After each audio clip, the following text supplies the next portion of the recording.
Thank you. Your Excellency, President Lula da Silva, Your Highness, Excellencies, Namaskar and good evening. It is my privilege to represent Prime Minister Narendra Modi at this virtual meeting of BRICS leaders. I convey his warm greetings to all of you. The state of the world today, Excellencies, is a cause for genuine concern. The last few years have witnessed the devastating impact of the COVID pandemic, major conflicts in Ukraine and the Middle East, West Asia, volatility in trade and investment flows, extreme climate events, and a discernible slowing down of the SDG agenda. In the face of these challenges, the multilateral system appears to be failing the world. That so many serious stresses are being left unaddressed is understandably having consequences for the global order itself. It is this cumulative concern that BRICS is now discussing. Excellencies, the members of BRICS represent a broad diversity of societies who are nevertheless deeply affected by these developments. Even in the past, our endeavor has been to find common ground between our respective national policies and to act on that basis. Today, the focus is on stabilizing the international economy and the world order. But it is equally essential that we turn our attention to ongoing conflicts, not least because they have direct developmental and supply chain implications. Furthermore, as we head towards the next UN General Assembly session, an exchange of views on reforming multilateralism would be appropriate. The world, as a collective, is seeking a stable and predictable environment for trade and investment. At the same time, it is imperative that economic practices are fair, transparent, and to everyone's benefit. When there are multiple disruptions, our objective should be to proof it against such shocks.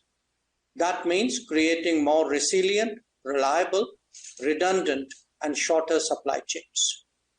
Not just that, it is also essential that we democratize manufacturing and production and encourage their growth in different geographies. Progress in that regard will contribute to regional self-sufficiency and relieve anxieties at times of uncertainties. Your Highness, Excellencies, trade patterns and market access are today prominent issues in the global economic discourse. The world requires constructive and cooperative approaches to promote trade that is sustainable. Increasing barriers and complicating transactions will not help. Neither would the linking of trade measures to non-trade matters. The BRICS itself can set an example by reviewing trade flows among its member states. Where India is concerned, some of our biggest deficits are with BRICS partners, and we've been pressing for expeditious solutions. We hope that this realization will be part of the takeaways from today's meeting. The international trading system is based on the foundational principles of open, fair, transparent, non-discriminatory, inclusive, equitable, and a rules-based approach with special and differential treatment for developing countries. India strongly believes that this should be protected and nurtured. Excellencies, the world today also seeks an urgent resolution of ongoing conflicts. The global south has experienced a deterioration in its food, energy, and fertilizer security. Where shipping is targeted, not just trade, but livelihoods also suffer. A selective protection cannot be a global answer. An early end to the hostilities and undertaking diplomacy to ensure a durable solution is the obvious pathway before us. The working of international organizations in the last few years has witnessed major shortfalls in many areas. On key issues, we have unfortunately seen that gridlocks have undermined the search for common ground.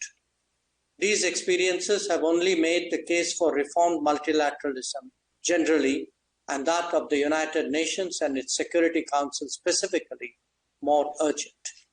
The BRICS have taken a positive view of this need for reform, and we expect that it would collectively become a strong voice for much awaited change. Excellencies, even as the world grapples with policy changes, we must not lose sight of bigger concerns, especially climate change.